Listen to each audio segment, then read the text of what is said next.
सीता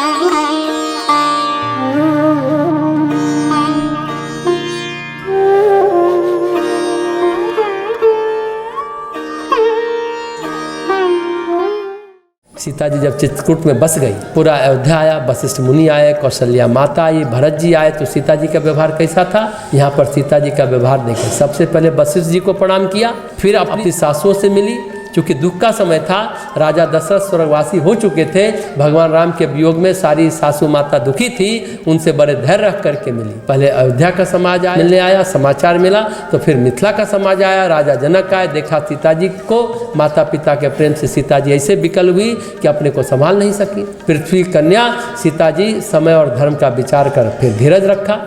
पहली बार जनक जी ने सीता जी को तपस्विनी के वेश में देखा था, उन्हें भी प्रेम हुआ और संतोष भी हुआ कि हमारी बेटी है। राजा जनक तो ज्ञान और वैराग्य की मूर्ति है, ये हमारी परंपरा का निर्वाह कर रही है, मिथिला की परंपरा का निर्वाह कर रही है, जनक परंपरा का निर्वाह कर रही है, तपस्या कर रही है। तीनों सासों से पूछकर सीता जी को सुनैना अपने शिविर में ले गई। देखिए, बेटी की माँ अब तो बहू हो गई, अब मतलब दामाद की माँ से पहले पूछती हैं। उनका अयोध्या का शिविर अलग था, मिथिला का शिविर अलग था, पूछ करके अपने शिविर में ले गई। ये है मर्यादा, ये है तरीका। दिन भर सीता जी शिविर में रही।